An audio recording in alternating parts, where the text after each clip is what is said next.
Salve loucos e loucas do futebol!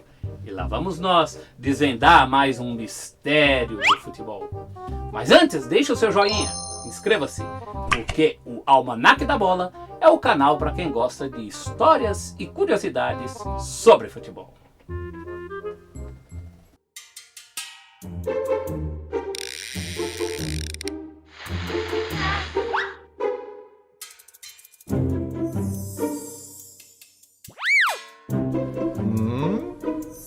De uma vez por todas, o Palmeiras tem Mundial? Ou o Palmeiras não tem Mundial? Nosso mistério de hoje começa em 1950, ano em que o Brasil perdeu a Copa do Mundo jogando em casa. Foi 2-1 para o Uruguai, em pleno Maracanã. Era preciso fazer alguma coisa para levantar o astral do torcedor e do próprio futebol brasileiro, que estavam muito abalados com aquela derrota. E foi justamente por isso que já no ano seguinte, 1951, a CBD, atual CBF, resolveu organizar o primeiro torneio internacional de futebol. Aquela competição internacional entre clubes foi também batizada como Copa Rio, devido ao apoio político e financeiro dado pela Prefeitura do Rio de Janeiro. A Prefeitura do Rio ofereceu até a taça, como pode-se ver por essa notícia de jornal. Também participou da organização daquela competição internacional de clubes o italiano Ottorino Barassi. Ele foi indicado pelo então presidente da FIFA, Jules Rimet, para compor a comissão organizadora, junto a dirigentes brasileiros e ao sueco Ivo Schiriker, supervisor técnico da FIFA. Barassi era também presidente da Federação Italiana de Futebol e secretário-geral da FIFA. Ele havia participado da organização das Copas de 1934 em seu país e da de 1950 no Brasil. Durante a Segunda Guerra Mundial, Ottorino Barassi teria escondido a taça Jules Rimet em uma caixa de sapatos embaixo de sua cama para que ela não caísse nas mãos dos alemães. Até o final de sua vida, Barassi seria também um dos idealizadores da UEFA e da própria Copa dos Campeões, atual Liga dos Campeões da Europa. Outro importante idealizador da Copa Rio foi o jornalista Mário Filho, dono do Jornal dos Esportes do Rio de Janeiro, irmão do dramaturgo Nelson Rodrigues. Mário Filho hoje empresta o seu nome ao estádio do Maracanã. Na semana seguinte à derrota do Brasil na Copa de 50, já se falava na realização de um Mundial de Clubes. Veja esta notícia publicada no próprio Jornal dos Esportes, do qual Mário Filho era o dono e diretor. Nota-se também que já naquela época havia uma certa preocupação em se considerar a Copa Rio como o Mundial de Clubes. Ou não. Nesta declaração, publicada em abril de 1951, por exemplo, o próprio presidente da FIFA, Jules Rimet, reconhece a importância da competição, mas não como um mundial. Ele estava preocupado em não banalizar o uso dessa expressão.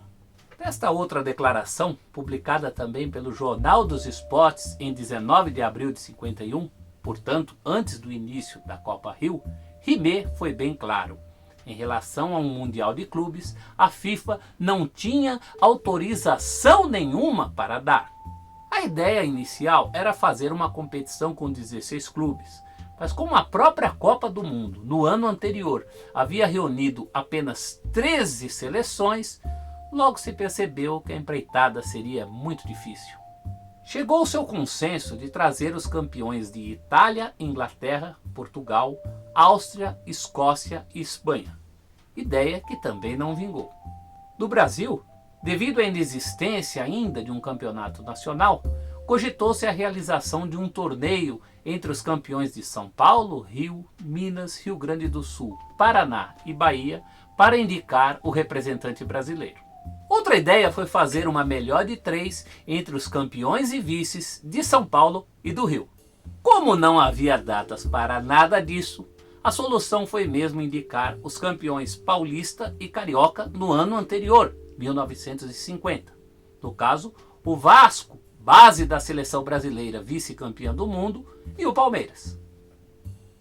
Apesar de a Copa Rio ter sido nomeada como Torneio Internacional de Clubes Campeões, nem todos que aceitaram participar eram os campeões de seus países. Faziam parte da chave de São Paulo, onde estava o Palmeiras, com jogos no Pacaembu.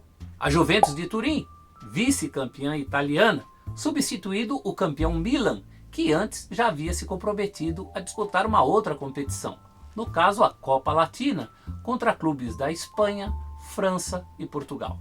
O Olympique de Nice, esse sim campeão francês da temporada 50-51, onde jogava o brasileiro Ieso Amalfi, o terceiro agachado nesta foto, da esquerda para a direita. Os franceses substituíam o Barcelona da Espanha, que não quis vir. Jogava ainda na chave de São Paulo o Estrela Vermelha, vice-campeão da Iugoslávia em 1950. Já na chave do Rio, junto com o Vasco e com jogos no Maracanã, estavam o Áustria Viena, apenas terceiro colocado no campeonato de seu país na temporada 50-51, que veio no lugar do Tottenham da Inglaterra. O Nacional, este sim o campeão uruguaio de 1950. E o Sporting, também um campeão, de Portugal, da temporada 50-51. Classificavam-se 2 times de cada grupo para se enfrentar em 2 partidas nas semifinais. Do grupo de São Paulo, passaram a Juventus de Turim em primeiro lugar e o Palmeiras em segundo. O Alviverde fez 3-0 no Olympique de Nice, 2-1 no Estrela Vermelha da Iugoslávia e foi goleado pela Juventus de Turim por 4-0. No grupo do Rio, o Vasco ficou em primeiro lugar. Goleou tanto o Sporting de Portugal quanto o Áustria Viena por 5-1. O Vasco ainda ganhou de 2-0 do Nacional do Uruguai. O segundo lugar do grupo ficou com o Áustria Viena. Em uma das semifinais, os italianos da Juventus despacharam o Áustria Viena, com um empate por 3-3 e uma vitória por 3-1. A outra semifinal foi entre os brasileiros, Vasco e Palmeiras. Os 2 jogos foram no Maracanã. No primeiro, o Palmeiras venceu por 2-1. No segundo, empate por 0-0. E Palmeiras e Juventus na final. A decisão da Copa Rio foi também em 2 jogos, ambos no Maracanã. E neles, o Palmeiras atuou com uma bandeira brasileira costurada em sua camisa. No primeiro jogo, em uma quarta-feira, 18 de junho, deu Verdão 1-0, gol do ponta esquerda Rodrigues. A segunda partida foi um domingo, 22 de julho de 51. A Juventus terminou o primeiro tempo vencendo por 1-0. No segundo, Rodrigues novamente marcou para o Palmeiras. Karl Hansen fez 2-1 para o time italiano. E Liminha, já aos 32 minutos do segundo tempo, marcou o gol do empate por 2-2 e que deu o título da primeira Copa Rio ao Palmeiras. Pelo grito de Brasil, Brasil, Brasil! 2-2, 33 minutos da etapa complementar. Todo o estádio ainda vibra e o seu eco repercute por todos os recantos. Aquela era a 5ª conquista do Palmeiras no período entre 1950 e 1951. Façanha que entrou para a história do clube com o nome de As 5 Coroas. As outras 4 coroas foram as conquistas do Campeonato Paulista e da Taça São Paulo de 1950, do Rio São Paulo e da Taça Cidade de São Paulo de 1951. Sobre a final da Copa Rio de 51, existe um filme italiano de 15 minutos que pode ser acessado por esse endereço que está aí na descrição. No dia seguinte, o jornal A Gazeta Esportiva de São Paulo não teve dúvida nenhuma em estampar essa manchete: Palmeiras, campeão do mundo. Em São Paulo, os jogadores foram recebidos como campeões do mundo. A questão do título mundial do Palmeiras permaneceu adormecida por algum tempo, embora sempre reavivada por velhos torcedores. Para eles, ao vencer a Copa Rio em 51, o Palmeiras havia sido, sim, campeão do mundo. A FIFA permaneceu décadas sem se envolver nas questões referentes a clubes, deixando-as para as federações e confederações continentais e nacionais. A FIFA também não oficializava como Mundial de Clubes a Copa Intercontinental, disputada anualmente entre 1960 e 2004 entre os campeões da Europa e da América do Sul. Aquela competição que foi vencida pelo Santos em 62 e 63. pelo Flamengo em 81, pelo Grêmio em 83 e pelo São Paulo em 92 e 93. Até que, em 2000, a FIFA finalmente resolveu organizar um Mundial de Clubes disputado no Brasil e vencido pelo Corinthians. Foi o bastante para provocar uma corrida, principalmente entre clubes brasileiros, pela oficialização retroativa de suas conquistas. Em 2004, por iniciativa principalmente do conselheiro e diretor alviverde Roberto Friso, o Palmeiras entregou à FIFA uma série de documentos, um dossiê, requerendo a oficialização da Copa Rio como o primeiro campeonato mundial de clubes.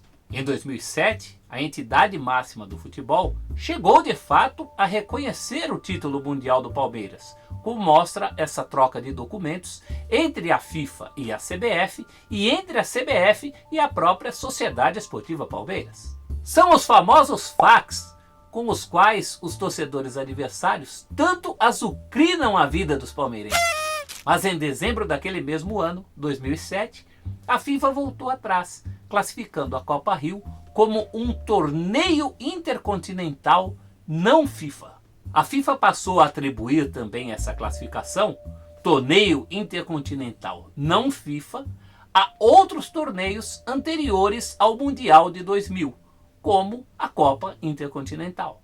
Em agosto de 2014, quando o Palmeiras completou 100 anos, o site Globoesporte.com perguntou à FIFA: o Palmeiras tem ou não tem Mundial?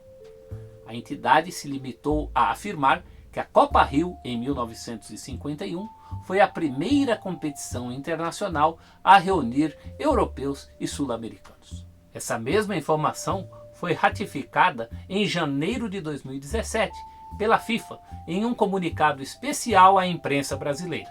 Mesmo assim, também em 2017, o Palmeiras resolveu colocar uma estrela vermelha acima de seu escudo em homenagem à conquista da Copa Rio. Mas a FIFA ainda continua separando os campeões dos torneios que ela não organizou daqueles que venceram torneios organizados por ela. Tanto que a linha do tempo dos clubes campeões mundiais presente no site FIFA.com começa em 2000. Portanto, é a FIFA que está dizendo: o Palmeiras não tem Mundial. Gostou de assistir a mais esse vídeo? Então não se esqueça de deixar o seu like e se inscrever no nosso canal, o Almanaque da Bola. Sempre comigo, Celso Unzelt.